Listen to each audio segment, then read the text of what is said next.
What's up, growers? Alrighty, man, so this will be our last and final review here of the Hygrohub T300 trim machine. So I want to go ahead and give you guys the last little rundown as to how everything went with the trimming. I did a lot of it, man. I did some wet trimming and I did mostly dry trimming. I'd have to say 95% of it was dry trimming.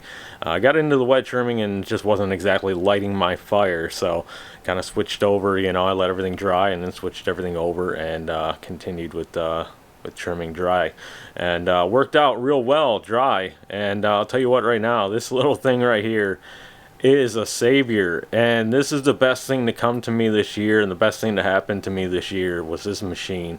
This is just an awesome little machine right here. So yeah, I went through approximately about 1.5 pounds, just to give you guys an idea as to how much I trimmed with it. 1.5 pounds, man, quite a bit. So I wasn't able to finish my outdoor harvest. Unfortunately, botrytis set in, and it hit hard, and it was worse than what I thought. And my plants were just, the last two of them were just destroyed.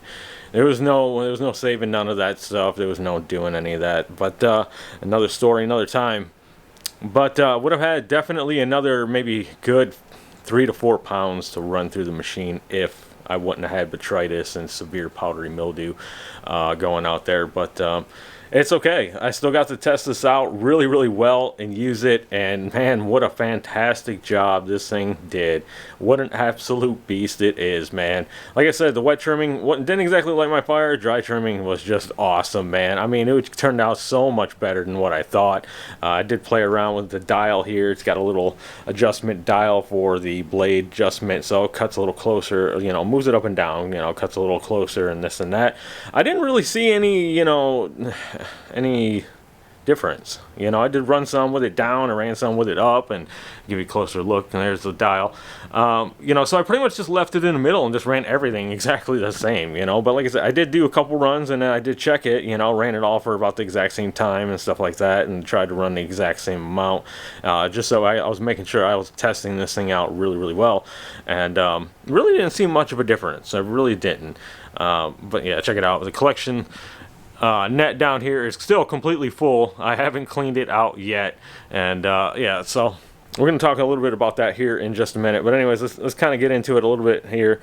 So this is their fully upgraded design, Hygrohub's fully upgraded design T300 trim machine, and I'll give you guys a rundown of it. The power button here, and this is the controls the fingers here. So this is what I refer to as the fingers, the little things that kind of push the flowers around.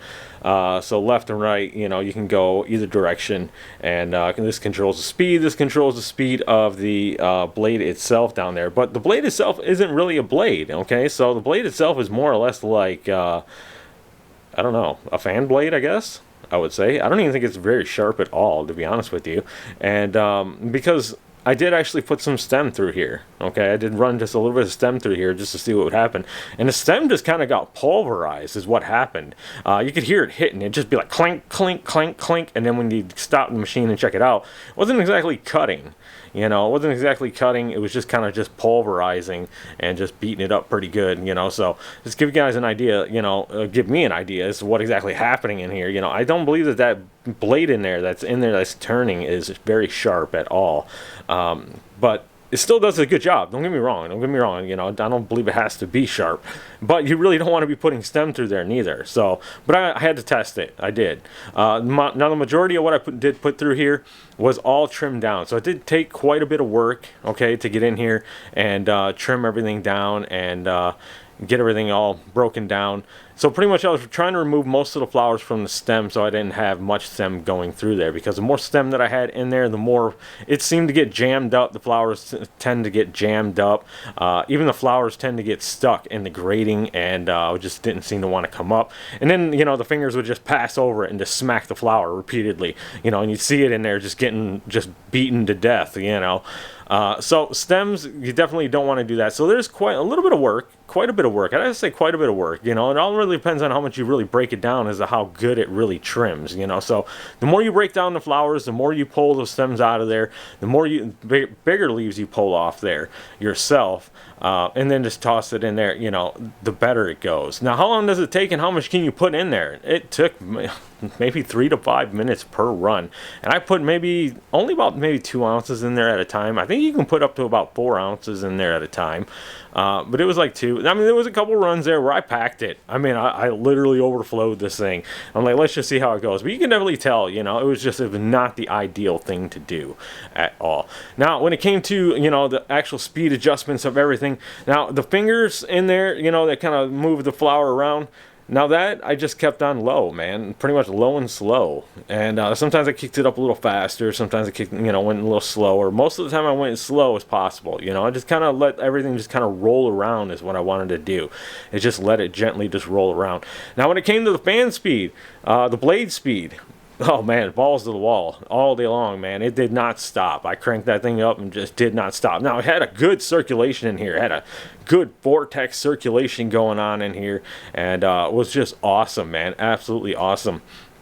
And opening these things here, opening these little top vent things here, actually help quite a bit. So it actually changes the pressure in here just a little bit. So by altering these, even opening the other side over here, allows a little bit more airflow to come through, and it really sucks that stuff down, man. I mean, it creates like this like suction, and you could see it just filling the bag down here. I mean, just crazy how awesome this thing was working, man. It was just blowing my mind. This thing, I cannot wait to use it next year. I need to get it all cleaned up, and it's all stainless steel body, so it's going to be super easy to clean up. And I just need to get out here with some rubbing alcohol and clean it up and get it all going, man. Now, the only things that I would change with this, thing, yeah, it would have to be the bag down here and then the cord. So the cord, we talked about this when I first did the video. If they could do something different with the cord next time around, somehow fix it to the side or something like that, just, you know, I don't know.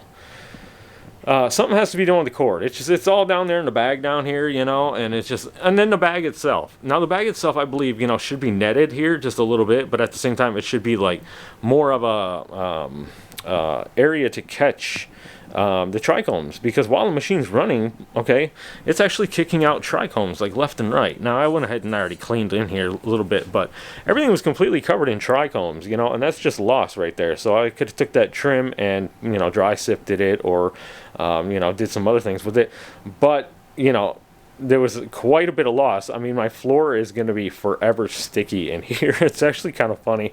It's, you know, it's all good, though. It really is all good. No issues with it. I think next year, though, I'm probably going to run it outside, just that way I can, you know, minimize the sticky floor in here, or have to put something down, maybe some cardboard underneath, to catch it all. Because, I mean, it did just go everywhere. I mean, and it's got a good breeze pouring out from underneath it, so, you know, it's really pushing them trichomes out as well, you know. So anything that's getting, you know, trichomes that are getting broken off, snapped off from over drying and this and that. Because some of my stuff was over dried, you know, I will admit it. Some of it was over dry, some of it was under dry. And then, yeah, the wet trimming. Wet trimming just didn't light my fire. So let's get back to that here, and then let's go ahead and wrap this video up. So the wet trimming, yeah, didn't exactly light my fire.